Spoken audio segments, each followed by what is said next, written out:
You're in the opposite to all four. I have no answer to get on any job, you're absolutely taught on I'm paying back in. You only hear no Buzzy, and I've had the large argument. Girls, why don't you show Buzzy here how to cut off? Go on, Betty, and go on. I might be finished with you, but I'm not finished with the two girls. No, too busy working and moving around and up to it. Here's in the bed I see no girl like you open the day. I'm sure why wouldn't I? I've never enjoyed your working with her. And he does not have his initiation, but the deliverer of Lord will never even. We'll let him tell us how to do it. After all, we've the goodies. Far away, and precious days are true unto an exile. They take him home.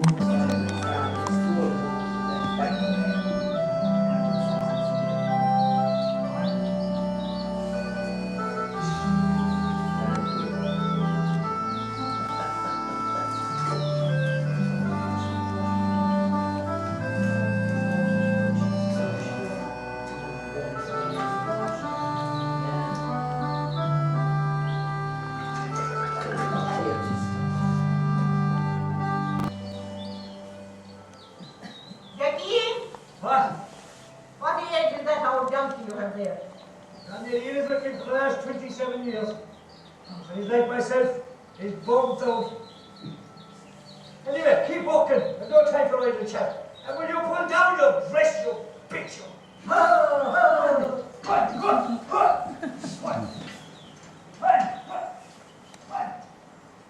To the quiet man, and what he didn't say in the radio was that the quiet man's one of the women working on the film couldn't drive a gear shift.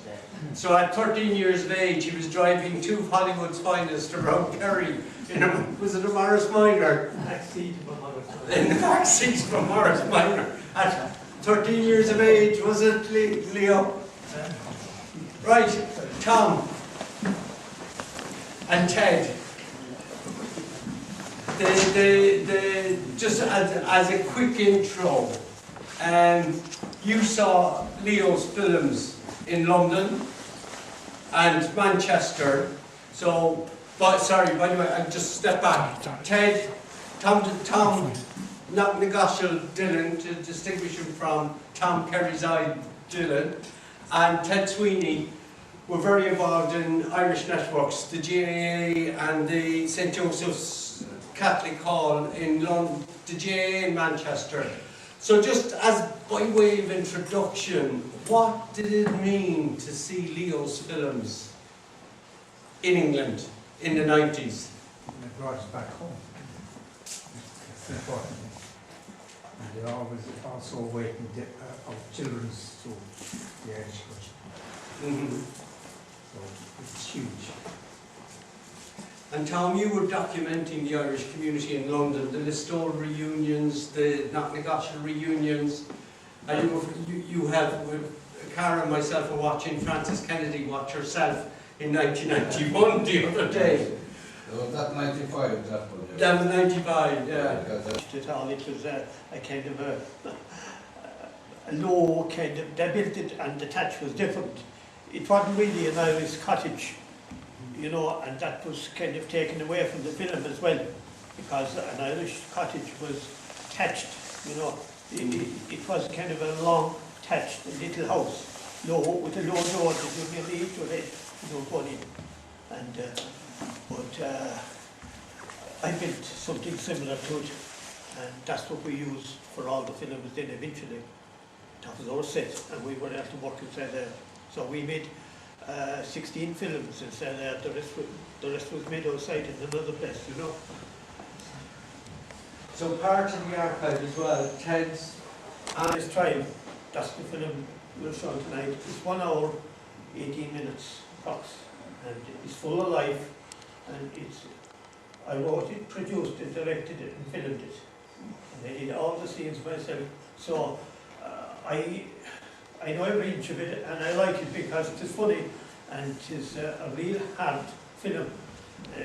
When I say hard, I mean the farmer really would get down on the servant girls that he used to take on for 7 days and give them the road in and take on a few more, you know. He was a bit of a devil. But it's full of life, and there is a girl in it that I wanted a plough to be pulled by, well, it was a donkey's plough, no, but I happened to hear of a girl down in Limerick that was very powerful and strong. She was actually one of the strongest women, I'd say, in Ireland at that time. That's gone back probably 2006. She had won several awards, but she called to my yard and she said to me, "What do you want me to do?" I said, "I want you to pull a plough." And her sister was behind her, well, in the film. And she said, "No problem." So she said, "There's a tractor inside of your yard, a small tractor now." She said, "I pulled that for you on the little yard." So she did. She pulled it and walked away. A small tractor now. Just was a great Ferguson. But she walked the same. She just walked like that and the tractor moved. I couldn't believe it. So I took her into the field. I was after rotivating the garden. And we put down the plough on the ground. And we put on the donkey onto it first. And the donkey plowed away under a bit of pressure. And we took off the tackling off the donkey, and we put her on it, and she walked away with the plough, and her sister behind it to keep the plough dead level. What perfect. She cost me a lot of money, though. Yeah, but the biggest loss I had in films, the Art Council at one stage was all for this. They came down, looked at the set, and they were all delighted, and the profits out of the DVDs were good at the time. The actors were given their time for free, but then they had to get paid, which was proper. They should be paid from day one. But anyway, the Arts Council came down to the house and they promised me the sun, moon and stars, and I got, well, what happened was, they asked me to submit a script in their format, and I had to go away and hire someone to do that for me, and it was costing £400 to do that, to the proper format, and send it to them.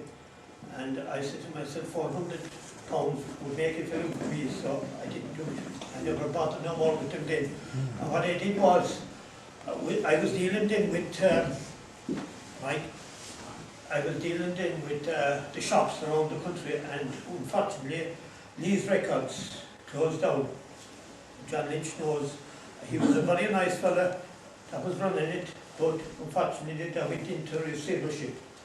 I lost $3,500. John, you had some old films there was no way we could go back and take our films out of there. The place was locked up, we lost everything. And that was a big loss to me. That would have made 2 films for me, like. So, but that's the way it is anyway. But the film you're about to see anyway, I think you'll enjoy it, and we'll leave it roll. It's they're on.